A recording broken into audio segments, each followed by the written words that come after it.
Hello and welcome to Tech Deals. Are you looking for a high-end power supply for your high-end custom-built desktop computer? Then you've come to the right video. This should be on your short list. This is the EVGA 750 watt GQ 80 plus gold certified fully modular power supply. Yes, that's a mouthful. $80. This is a really good deal for $80. Now, if you're new to my channel, welcome. And if you're a longtime viewer, welcome back. I've reviewed various power supplies on my channel before, from basic 400 watt units for under $30 to 1200 watt behemoths for over $300. This is in the sweet spot right in the middle, and it's actually my #1 recommendation for power supplies for high-end desktop computers because it's actually all that most people need. You don't have to spend hundreds of dollars to get a really quality power supply. Now in this video, I am going to be doing an unboxing. I'll open it up, I'll show you the actual features, but before I do that, I want to talk about why this is special, what all the various things mean, and try to educate you a little bit on basically why this is good or what to look for in a power supply. You may or may not end up buying this specific unit, but in your search for a power supply, I hope this is helpful. I completely understand how confusing it can be to try to pick out a power supply. Not only are there many different brands, you have Corsair, Thermaltake, EVGA, and others. You have different wattage ratings, you have different bronze, silver, gold, platinum certifications, modular, semi-modular, non-modular. What in the world does it mean and what should you buy? I'm going to talk about all that. So this video will not be short, but it is meant to be educational, so I hope it certainly helps you out. First, let me talk about what the 80 plus gold certification means. Now, power supplies have different certification ratings, and it all has to do with efficiency. All power supplies draw more power from the wall than they actually deliver to your computer. There is a loss when converting from the 110 or 220 volts that the wall provides when down converting to the 5 and 12 volts that your computer needs internally.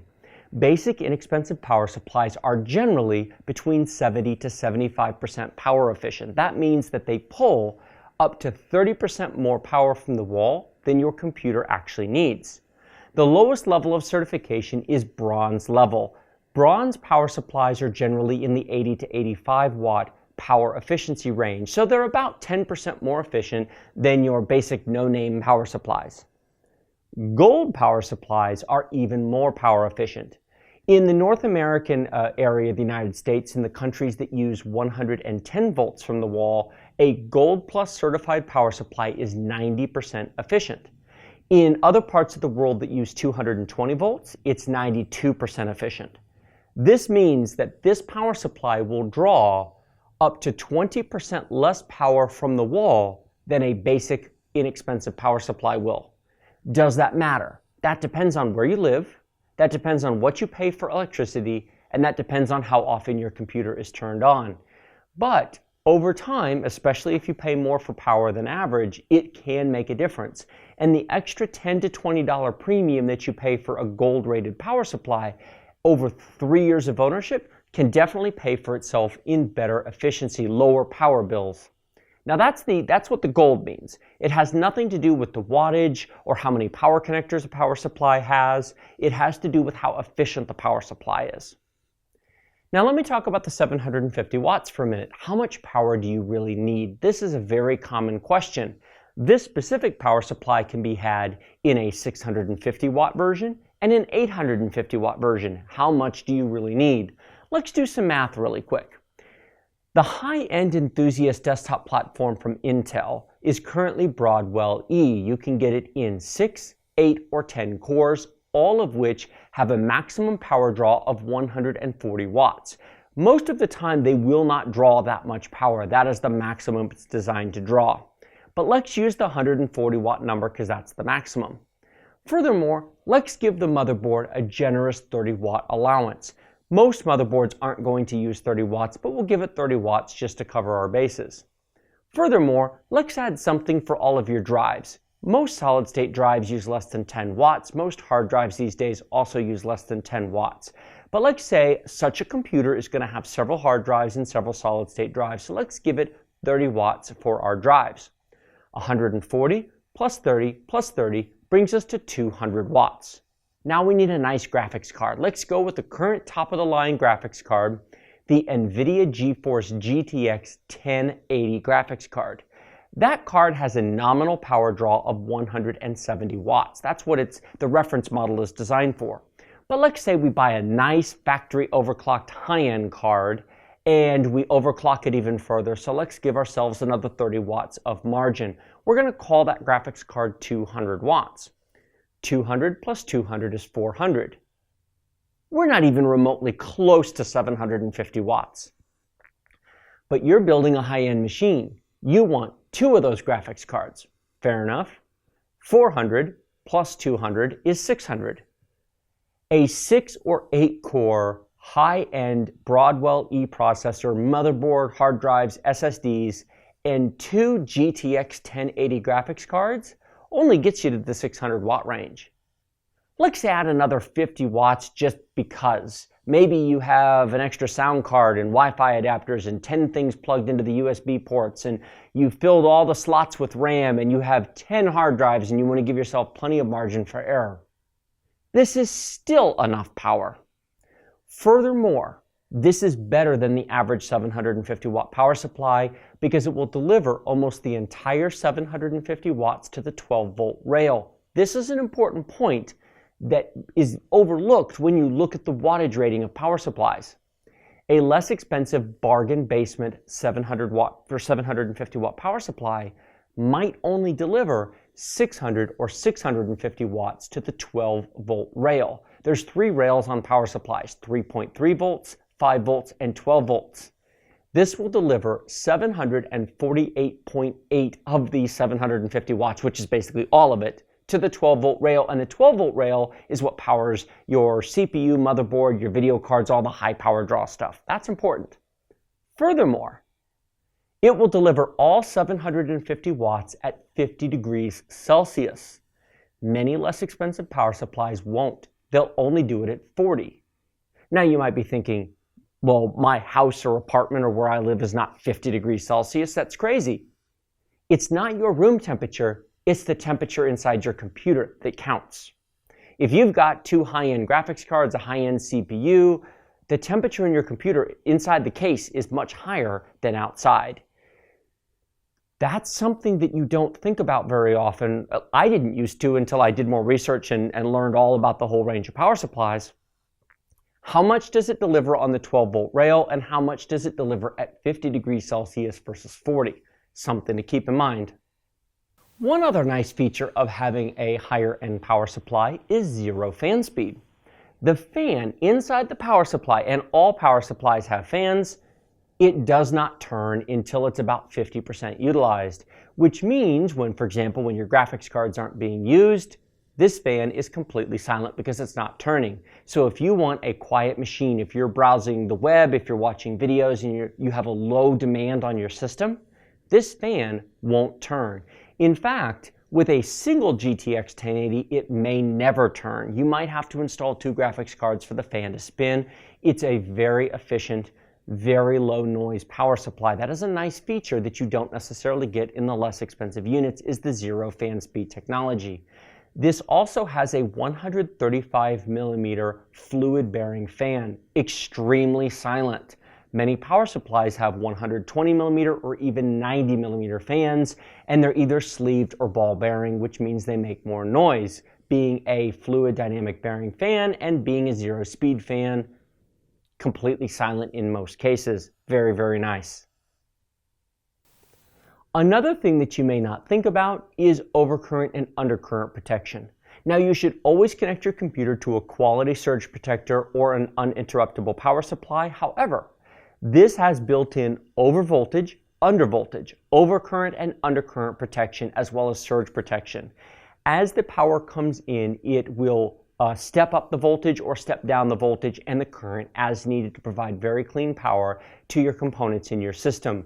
The actual capacitors in this are all 100% solid-state Japanese-sourced capacitors, which are several steps up in terms of grade than what you'll find in cheap, inexpensive power supplies.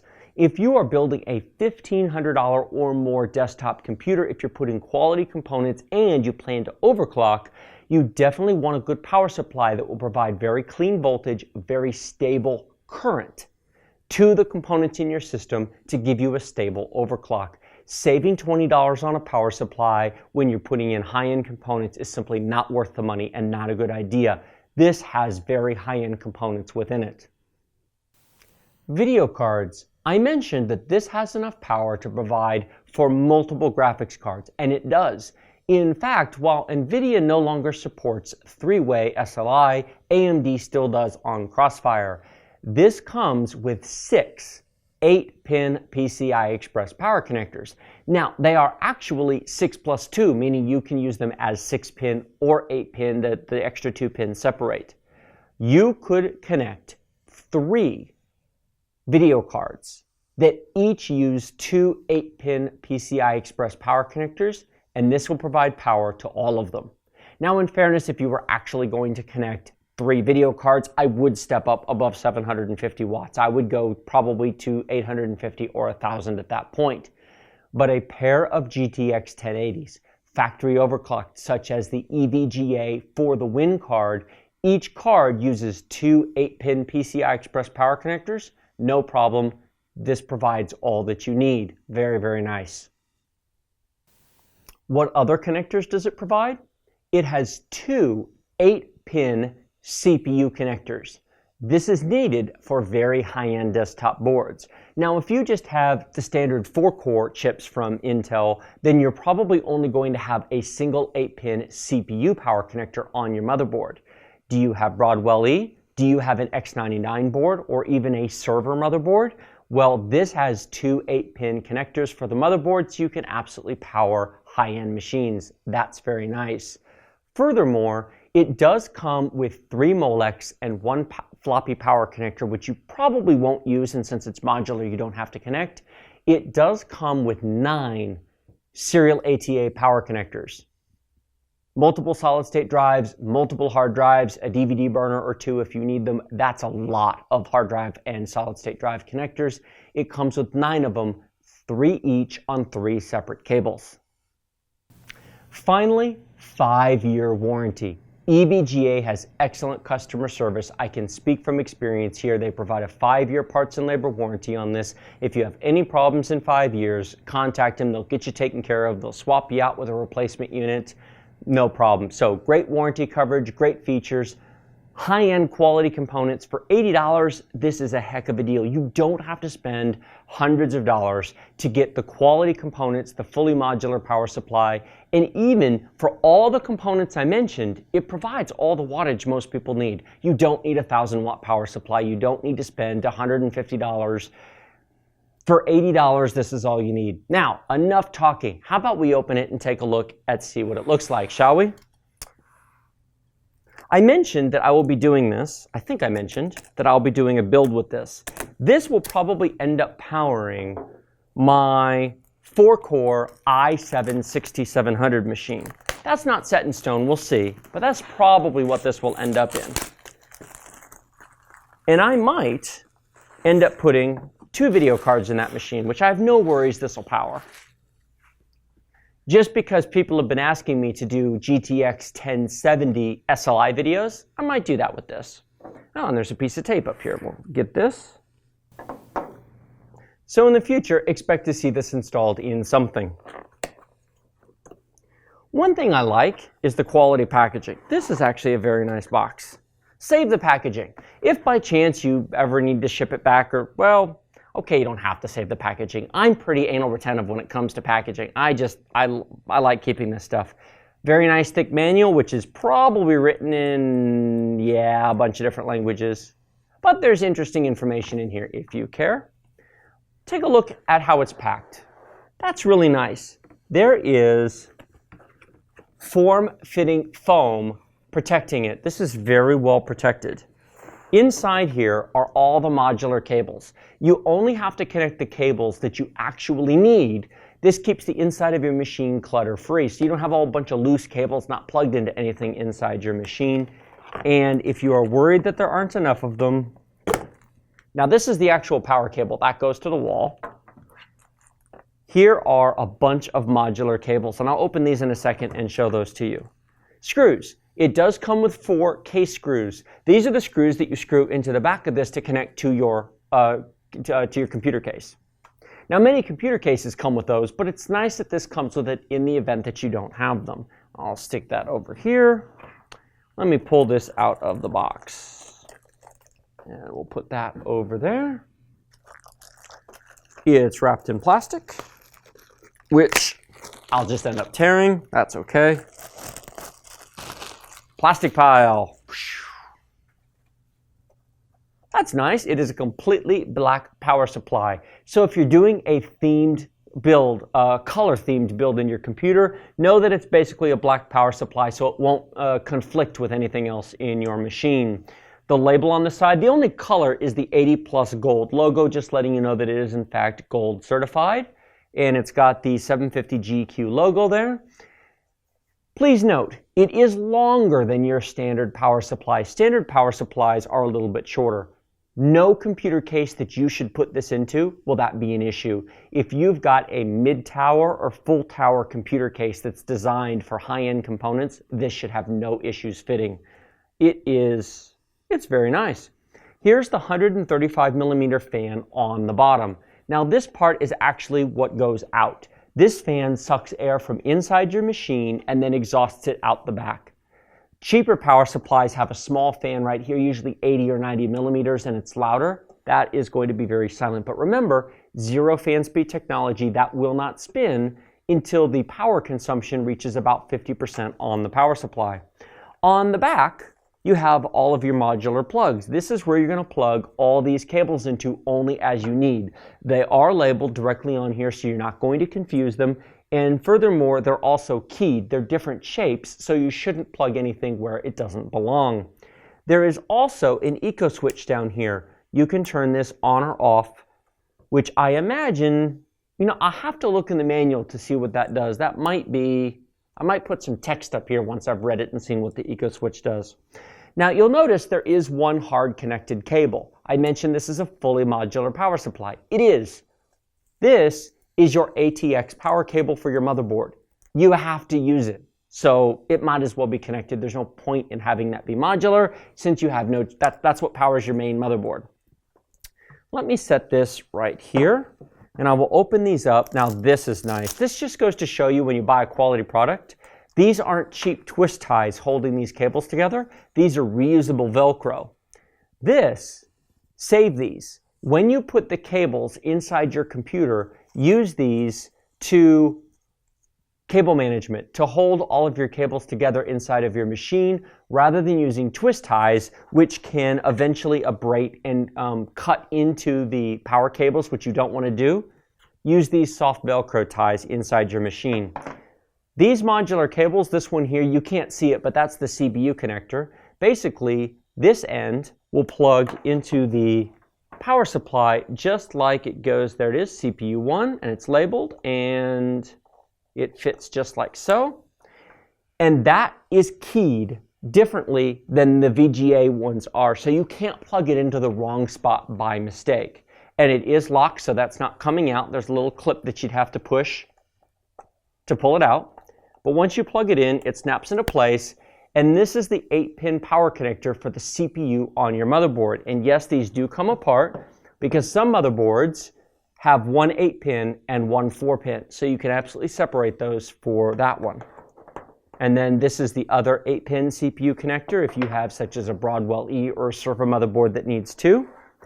These are that's the Molex connector right there. 3 4-pin Molex connectors. Odds are you won't use these.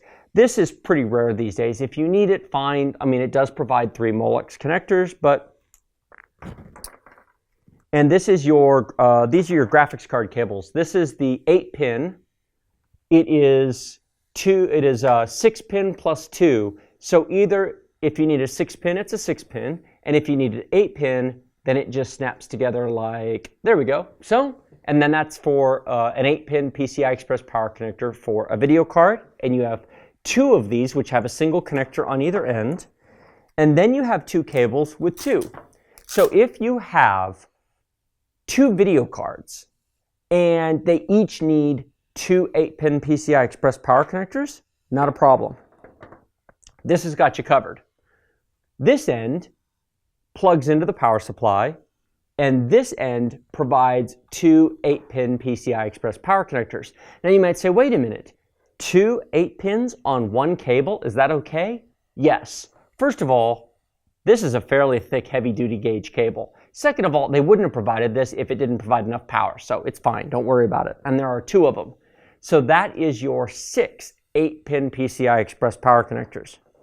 Here is an adapter from the Molex if you need a floppy power connector.